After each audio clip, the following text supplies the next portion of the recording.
नमस्कार, स्वागत है आपका एबीपी गंगा पर। आप देख रहे हैं उत्तराखंड प्राइम। आपके साथ मैं हूं लवी गुंबर। खास खबरों के सफर की शुरुआत करेंगे बड़ी और अहम खबरों के साथ। तो जोशीमठ से यह खबर, जोशीमठ में बद्रीनाथ हाईवे पर लामबगड़ के पास आए दिन मलबा गिर रहा है। हाईवे पर एक बार फिर से लैंडस्लाइड हुआ, जिस वजह से एक महिला मलबे में दबने से बाल बाल बची।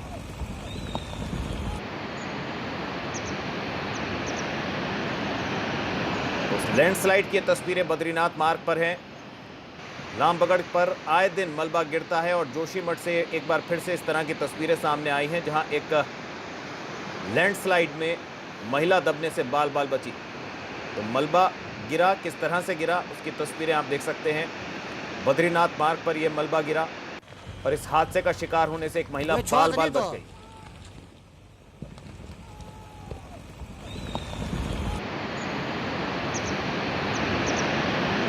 तो आगे मॉनसून सीजन है और इस मार्ग पर अक्सर लैंडस्लाइड होता है। जोशीमठ से ये तस्वीरें सामने आई हैं, जहां एक बार फिर से लैंडस्लाइड हुआ, जिसकी चपेट में आने से एक महिला बाल बाल बची।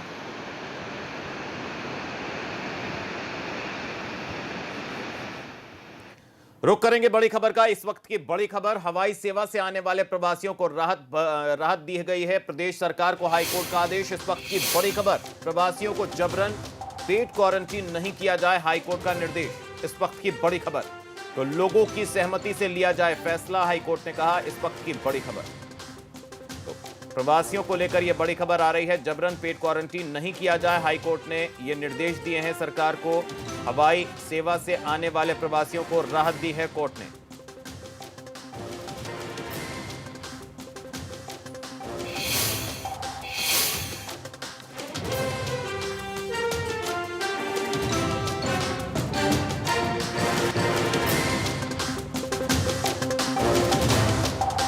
न्यायालय ने इसको फाइनली निस्तारित कर दिया है और ये कहा है कि आप जबरदस्ती किसी को पेड क्वारंटीन में नहीं भेजेंगे और प्रत्येक यात्री से लिखित सहमति लेंगे। अगर वो पेड क्वारंटीन में जाना चाहता है तब उनको उन होटलों में भेजेंगे, अन्यथा जो राज्य सरकार द्वारा चिन्हित क्वारंटीन सेंटर हैं उनमें ही उनको भेजा जाएगा। वहीं नैनीताल हाईकोर्ट ने सरकार को आदेश दिया है कि पूर्व मुख्यमंत्रियों से आवास भत्ता समेत दूसरी सुविधाओं का चार्ज वसूला जाए। साथ ही हाईकोर्ट ने सरकार के अध्यादेश को भी खारिज कर दिया है। हाईकोर्ट ने सरकार को आदेश दिया है कि पूर्व मुख्यमंत्रियों से बाजार दर पर ही किराया वसूला जाए।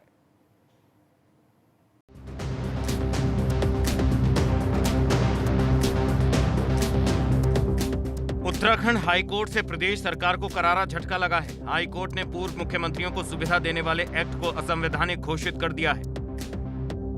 हाईकोर्ट ने इसे संविधान के अनुच्छेद 14 का उल्लंघन माना है, लिहाजा इस एक्ट को निरस्त कर दिया गया है। अब सभी पूर्व मुख्यमंत्रियों को बाजार मूल्य से किराए का भुगतान करना होगा। जो कोर्ट का पिछला जजमेंट था, जिसमें सभी रिस्पोंडेंट्स को किराया देना था बाजार भाव से, वो उनको देना होगा।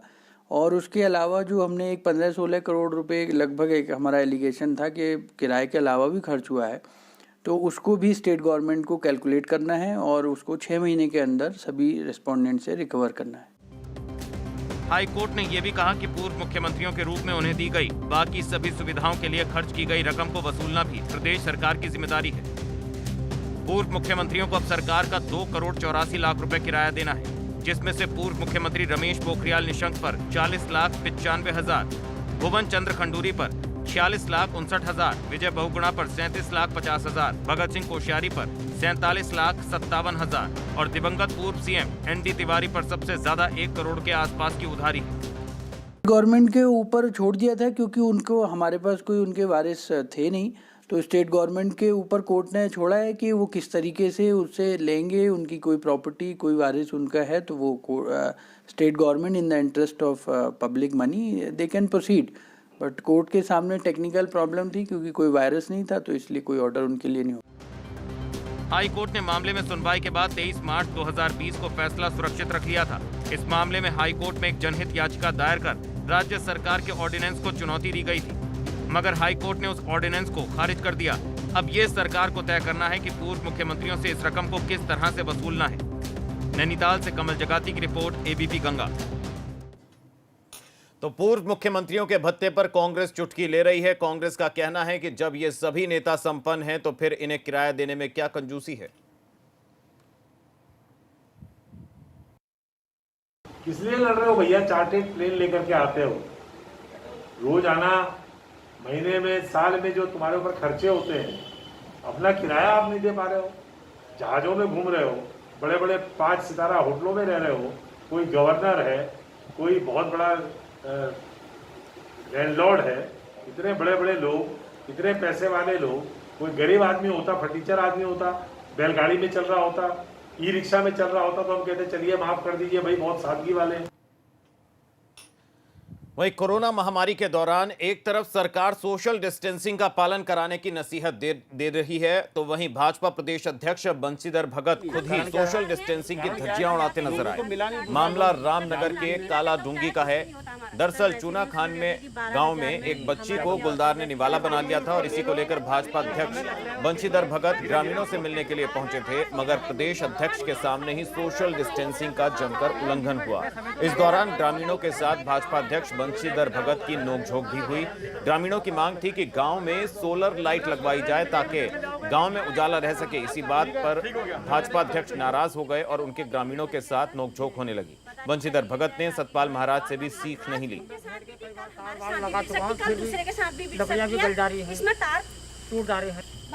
तो तस्वीरें आपने देख ली हैं। एक बार फिर से रुख करेंगे देहरादून का। हमारे ब्यूरो चीफ अजीत सिंह राठी हमारे साथ लाइव इस खबर पर जुड़े हुए हैं। अजीत जी, सतपाल महाराज से भी सबक नहीं लिया बंशीधर भगत जो कि प्रदेश अध्यक्ष हैं बीजेपी के, एक बार फिर से इस तरह के खबर सामने आ रही है और तस्वीरें सब कुछ बयां कर रही हैं। आखिर इस पर उनका क्या कहना है? क्यों सोशल डिस्टेंसिंग का पालन नहीं किया? लवी, देखिए, एक बात पूरी तरह से स्पष्ट है कि जिस पॉलिटिशियन ने भी लॉकडाउन का उल्लंघन किया है उनमें से एक भी कांग्रेस का नहीं है। जितने भी लोग हैं वो भारतीय जनता पार्टी के लोग हैं, उन्हीं के विधायक हैं, उन्हीं के पदाधिकारी हैं, उन्हीं के प्रदेश अध्यक्ष हैं जो लॉकडाउन का खुलेआम उल्लंघन कर रहे हैं, उन्हीं के कैबिनेट मिनिस्टर हैं कोविड-19 के नियमों का लगातार उल्लंघन कर रहे हैं। मतलब कांग्रेस का एक कोई छोटा मोटा मामला अगर किसी का छोड़ दें या एक आध मामले को अगर हम अपवाद स्वरूप छोड़ दें तो एक भी कोविड-19 के नियमों के उल्लंघन करने वाली बात कांग्रेस शिविर से नहीं आई। ये सब भारतीय जनता पार्टी वालों ने किया। पिछले दिनों आपने सतपाल महाराज कैबिनेट मंत्री का पूरा ड्रामा आपने देखा ही होगा। क्वारंटाइन, आवासीय परिसर क्वारंटाइन होने के बावजूद वो 2 कैबिनेट बैठक में गए, उसके बीच में उन्होंने खाद्य वितरण भी किया लोगों के बीच में। इसके बाद बंशीधर भगत जो प्रदेश अध्यक्ष हैं उन्होंने कहा महाराज बिल्कुल ठीक कर रहे हैं। उसी साथ साथ जो कैबिनेट मंत्री हैं अरविंद पांडे, उन्होंने कहा नहीं महाराज की कोई गलती नहीं है। इसी बीच में बंशीधर भगत की कल ये काला डूंगी की तस्वीरें हैं जो अभी आपने दर्शकों को दिखाई हैं, ये विजुअल हैं और वहाँ सोशल डिस्टेंसिंग का किस तरह से पालन हो रहा है वो सब आप दर्शकों ने भी देखा, हमने भी देखा। तो एक आश्चर्यजनक बात यह है, एक हैरतअंगेज बात यह है कि क्या सत्तारूढ़ दल के जो ओहदेदार हैं, जो पदाधिकारी हैं, जो विधायक हैं, जो मंत्री है, क्या उनका समाज के प्रति कोई उत्तरदायित्व तो बनता है कि नहीं? वो समाज को किस तरह की प्रेरणा देना चाहते हैं, किस तरह से प्रेरित करना चाहते हैं? तो ये एक बड़ा सवाल है और सरकार इस पूरे मामले पर बिल्कुल मूक दर्शक है। सतपाल महाराज हो या रुद्रपुर से विधायक राजकुमार ठुकराल हो, उनके खिलाफ फिर बाद में बहुत दबाव पड़ने पर मुकदमा किया गया। तो प्रदेश अध्यक्ष चूंकि एक बड़ी पार्टी को, एक सबसे बड़ी पार्टी के यहाँ प्रदेश अध्यक्ष हैं भारतीय जनता पार्टी के बंशीधर भगत, उन्होंने एक बार नहीं 3 बार अपने विचारों को व्यक्त किया और उनके विचारों से बिल्कुल लगा कि कोविड-19 के नियम किसी भी तरह से पालन करने लायक नहीं है और वो साफ कहते हैं कि हम जनप्रतिनिधि हैं। जी, हम चाह रहे हैं कि हम दर्शकों को वो सफाई भी सुनाएं। हैरानी की बात यह है कि भाजपा नेता पहले लॉकडाउन का उल्लंघन करते हैं और फिर सफाई देते हैं। क्या कहा बंशीधर भगत ने इस मामले पर, वो आपको हम अपने दर्शकों को सुनाना चाह रहे हैं कि बंशीधर भगत ने किस तरह से सतपाल महाराज का बचाव किया था। साथ ही देहरादून में भाजपा ऑफिस पर क्वारंटीन नोटिस चस्पा करने को लेकर उन्होंने किस मजाकिया अंदाज में जवाब दिया था, तो वो भी हम अपने दर्शकों को सुनाएंगे। लेकिन बड़ी बात यह है कि जो कानून और जो नियम बनाने वाले हैं अगर वो ही उसका उल्लंघन करेंगे तो फिर पालन कैसे होगा और कौन करेगा? आप लोगों ने हवा नहीं लगने दी इसकी किसी को। लोग आते जाते रहे, पत्रकार भी आते रहे, आप भी आते रहे, ये कैसे होगा? नहीं, हवा के लिए हमने क्या यहाँ पंखा लगाना था क्या? बाहर जो लोग थे पत्रकार उन्होंने पढ़ा होगा तो उन्होंने खुद ही नहीं आना चाहिए था। हमको नहीं पता हमको हमारे साथ कौन बैठा हुआ है, क्या पता कल हमको हो जाए तो हम तो 50 जगह जा रहे हैं, तो इसका मतलब हम अपराधी हो गए, हमें तो पता ही नहीं है। तो ऐसे ही सतपाल महाराज के यहाँ कौन आया, उसको क्या था, उनको पता नहीं था। तो ये तो बाद में जानकारी है। उनके घर पर जो लोग आए थे उनके माथे पे नहीं लिखा था कि इनको कोरोना है, तो उनको पता नहीं था, वो आ गए। तो अब इसके कारण से उनको इस तरह से कहना ये तो गलत है। तो सुना आपने, पहले उल्लंघन करते हैं और उस पर किस तरह से सफाई दी गई थी और उसकी गंभीरता क्या थी, वो आपको इन बयानों में स्पष्ट नजर आया। एक बार फिर से रुक करेंगे, अजीत जी हमारे साथ लगातार बने हुए हैं। अजीत राठी जी, आपसे जानना चाहेंगे, जिस तरह की सफाई पहले दी गई और बार बार नियमों का उल्लंघन किया जा रहा है, सोशल डिस्टेंसिंग का ध्यान नहीं रखा जा रहा, और एक विधायक पर भी कार्रवाई हो चुकी है, सतपाल महाराज ने क्या किया वो भी सभी जानते हैं। अब ऐसे में ये जो गंभीरता है इन बयानों में दिख नहीं रही है, क्या वाकई सरकार, जो नियम बनाने वाले लोग हैं, वो इसको लेकर गंभीर नहीं है? लवी, देखिए, अभी जैसा बंशीधर भगत जी की बात अभी हमारे दर्शकों ने भी सुनी, हमने भी सुनी। वो कहते हैं हमें 85 जगह जाना पड़ता है, हमें क्या पता है किसको कोरोना है किसको नहीं है। वो कहते हैं कि बाहर जो नोटिस लगा था, ये इसकी हवा हमने नहीं लगनी थी, क्या इसके लिए पंखा लगा दें क्या? तो ये एक बहुत निम्न स्तर की टिप्पणी है और इसको बहुत सीरियसली लेना चाहिए भारतीय जनता पार्टी के हाईकमान को। वो पता नहीं कि वो क्या वहाँ स्थिति होगी, इंटरनल क्या चीज़ें चल रही होंगी। और बंशीधर भगत कह रहे हैं कि हमें 85 जगह जाना होता है। अभी कोविड-19 है, प्रधानमंत्री कह रहे हैं सोशल डिस्टेंसिंग रखिए, कम से कम आवागमन करिए, कम से कम घूमिए फिरिए, और एक प्रदेश अध्यक्ष कह रहे हैं कि हमें 85 जगह जाना पड़ता है। जी बिल्कुल। तो इसका मतलब बहुत स्पष्ट तरीके से सामने आ गया है कि वो पार्टी के नियमों को, कोविड-19 के नियमों को नहीं मानते। जी बिल्कुल, जिस तरह से हाईकोर्ट ने भी सतपाल महाराज मामले में जवाब तलब किया है, देखना होगा कि वाकई जो बयान है उस पर तो गंभीर नजर नहीं आती है सरकार। फिलहाल बहुत बहुत शुक्रिया अजीत जी हमारे साथ जुड़ने के लिए और बातचीत के लिए। तो ये थे हमारे ब्यूरो चीफ अजीत राठी जो अपडेट दे रहे थे इस पूरे मामले पर। फिलहाल खबरों में बढ़ेंगे आगे। रामनगर में कॉर्बेट पार्क से लगते गांव के आसपास सांपों की दहशत है। एक बार फिर से चंद्रसेन कश्यप ने ग्रामीण इलाकों से कई सांपों को पकड़ा है, जिसके बाद इन सांपों को वन विभाग की टीम को सौंप दिया गया। वन विभाग ने इन सांपों को वापस जंगल में छोड़ दिया है। तो एक्सक्लूसिव तस्वीरें इस वक्त आप एबीपी गंगा पर देख रहे हैं, किस तरह से खौफ है, कॉर्बेट के आसपास सांपों की दहशत है। तो रिहायशी इलाके में कई सांप दिखाई दिए। फोटो तो वीडियो चंद्रसेन कश्यप ने इन सांपों को पकड़ा।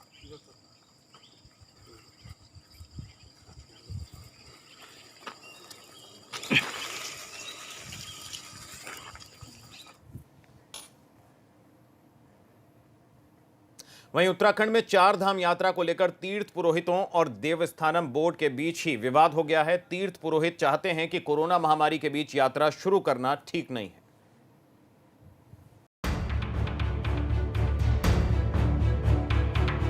खाली पड़े भगवान के मंदिर के द्वार अपने भक्तों के आने का इंतजार कर रहे हैं, मगर कोरोना ने ऐसी दहशत फैलाई है कि भक्त चाहकर भी भगवान के दर पर नहीं आ पा रहे हैं। उत्तराखंड के चार धाम गंगोत्री, यमुनोत्री, बद्रीनाथ और केदारनाथ के कपाट तो खुल गए, मगर चार धाम यात्रा अभी तक शुरू नहीं हो पाई है। इसी बीच तीर्थ पुरोहितों और स्वस्थानम बोर्ड के बीच ही ठनी हुई है। भले ही राज्य सरकार ने चारधाम यात्रा को खोलने के लिए अनुमति दे दी हो और इस पर अंतिम निर्णय लेने के लिए देवस्थानम बोर्ड को कहा हो, लेकिन वहीं दूसरी तरफ पंडा समाज और तीर्थ पुरोहित इसके विरोध में दिखाई दे रहे हैं। उनका कहना है कि इस नाजुक दौर में चारधाम यात्रा को खोलना कहीं ना कहीं सरकार का गलत कदम है, और यहाँ तक कि उन्होंने कह दिया कि देवस्थानम बोर्ड को वो मानते ही नहीं हैं। वो सिर्फ सरकार से गुजारिश करते हैं कि इस समय, इस नाजुक दौर में चारधाम यात्रा को खोलने के निर्णय को सरकार वापस ले ले। तीर्थ पुरोहित स्वस्थानम बोर्ड के खिलाफ हैं, लिहाजा वो उसके किसी भी फैसले को मानने को तैयार नहीं है। तीर्थ पुरोहित मांग कर रहे हैं कि फिलहाल चारधाम यात्रा शुरू नहीं होनी चाहिए। यदि पुजारियों को कोरोना हो जाता है तो मंदिर बंद होने की कगार पर आ जाएगा। इस बात को सबको समझना चाहिए। यही नहीं, चारों धाम में यदि पुजारियों को कोरोना जैसी बीमारी संक्रमित हो जाती है तो मंदिर खोलना संभव नहीं रहेगा। जो पूजा सदियों से चली आ रही है वो बाधित हो जाएगी। पहला प्रश्न तो मेरा ये है। दूसरा प्रश्न मेरा ये है कि यदि ये बोर्ड, देवस्थान बोर्ड बोलता है तो हम देवस्थान बोर्ड के अस्तित्व को मानते ही नहीं है। हमारा अपना मामला कोर्ट में चल रहा है। तीर्थ पुरोहित और हक हकूकधारी चाहते हैं कि उत्तराखंड में जिस तरह से कोरोना की दहशत है, उसे देखते हुए चारधाम यात्रा शुरू करना ठीक नहीं है। साथ ही तीर्थ पुरोहितों की ये भी दलील है कि स्वस्थानम बोर्ड को चारधाम वैदिक परंपरा के बारे में जानकारी नहीं है, इसलिए वो बगैर कुछ जाने ये फैसला कर रहे हैं। श्री यमुनोत्री धाम जी में कुंड में स्नान करना का, तप्त कुंड में स्नान करने का विधान है, तो वहाँ गैदरिंग होगी, सारे लोग एक साथ स्नान करेंगे, वो जो है गाइडलाइन परमिट नहीं करती है। वहाँ का जो तप्त कुंड है, जो मुखारविंद है, अग्नि तीर्थ उसको कहा गया है, वहाँ चावल को पकाने का विधान है। क्या शासन अनुमति देगा कि साहब चावल पका के और वो प्रसाद के रूप में आप ले जाने, उसका विधान है, उसको प्रसाद के रूप में ले जाते हैं, वो चीज़ नहीं होगी। गंगोत्री धाम में गंगा मैया में तीर्थ स्नान का विधान है। भगीरथ शिला पर पिंडदान और तर्पण करने का विधान है, तो क्या हम जल देंगे और उसका अर्पण करेंगे। उत्तराखंड में फिलहाल मंदिरों के द्वार तो श्रद्धालुओं के लिए खोल दिए गए हैं, मगर चारधाम मंदिरों में अभी भी श्रद्धालुओं को दर्शन की इजाजत नहीं है। सरकार ने यह फैसला देवस्थानम बोर्ड के ऊपर छोड़ दिया है, मगर तीर्थ पुरोहित इसके विरोध में है। ऐसे में बड़ा सवाल यह है कि क्या इस साल चारधाम यात्रा शुरू हो पाएगी। अब देखने वाली बात यह होगी कि देवस्थानम बोर्ड चारधाम यात्रा को लेकर क्या निर्णय लेता है और उसके बाद तीर्थ पुरोहित पंडा समाज अपनी क्या प्रतिक्रिया सरकार के सामने रखते हैं। अपने सहयोगी प्रमोद वाजपेयी के साथ रवि कैंतुरा, एबीपी गंगा, देहरादून। तो केदारनाथ धाम में फिलहाल श्रद्धालुओं को दर्शन की इजाजत नहीं है। ऐसे में केदारनाथ धाम श्रद्धालुओं के बगैर सूना नजर आ रहा है। धाम में हर तरफ खामोशी छाई हुई है। पिछले साल की अगर बात करें तो इन दिनों में काफी चहल पहल थी, मगर इस बार कोरोना की वजह से श्रद्धालुओं को केदारनाथ धाम आने की परमिशन नहीं मिल पाई है।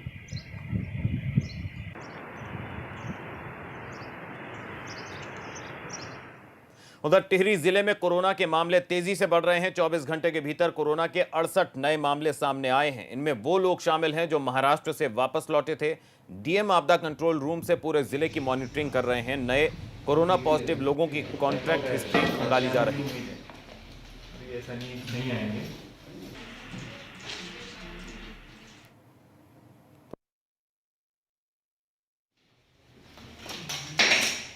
सभी केसेस वो हैं जो हमने इंस्टीट्यूशन क्वारंटीन ऋषिकेश, मुनिकी रेती और या फिर अपने तहसील मुख्यालयों पर किए हुए हैं। और ये भी देख लेंगे कि इनकी प्रेजेंट लोकेशन क्या है, इनके कॉन्टैक्ट्स की प्रेजेंट लोकेशन क्या है।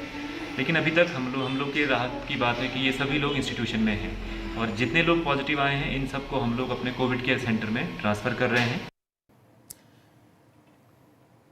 उधर देहरादून में नगर निगम के सैनिटाइजेशन पर सवाल उठ रहे हैं। लोगों का कहना है कि कई जगहों पर सैनिटाइजेशन नहीं हो रहा है। यहां तक कि देहरादून के कोविड अस्पताल, देहरादून मेडिकल कॉलेज से भी लगी हुई कॉलोनियों तक में सैनिटाइज नहीं किया गया है। हालांकि नगर आयुक्त इससे इनकार कर रहे हैं।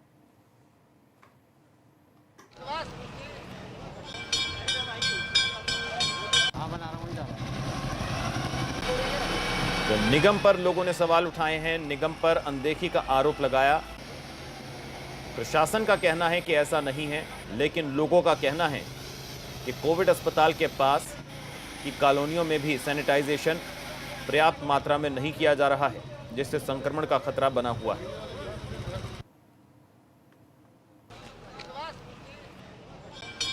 ये नून हॉस्पिटल के पास है और हमारे शॉप के पास ही जो थर्मल स्क्रीनिंग और सारे कोरोना के मरीज आ रहे हैं और हमारा एरिया जो कि नून हॉस्पिटल के इतने पास है, उसके बावजूद भी हमारे एरिया को सैनिटाइज नहीं किया गया है। और बहुत सारे एरिया हैं जहां मैंने देखा है कि उसको सैनिटाइज किया गया।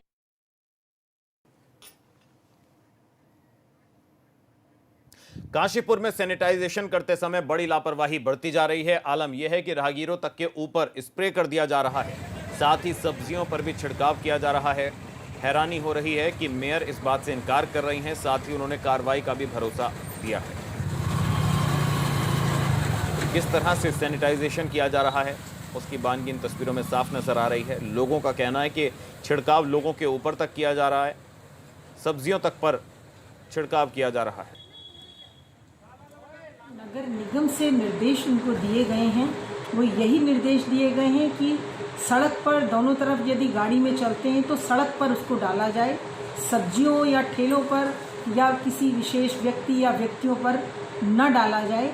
यदि आपके द्वारा अब ऐसी मुझे जानकारी प्राप्त हुई है, यदि ऐसा है तो निश्चित ही उन पर कार्रवाई की जाएगी। और इसी के साथ खबरों के सफर में रुकेंगे एक छोटे से ब्रेक के लिए। ब्रेक के उस पार भी खबरों का सिलसिला बना रहेगा। आप बने रहिए एबीपी गंगा के साथ। एबीपी गंगा, खबर आपकी, जुबान आपकी।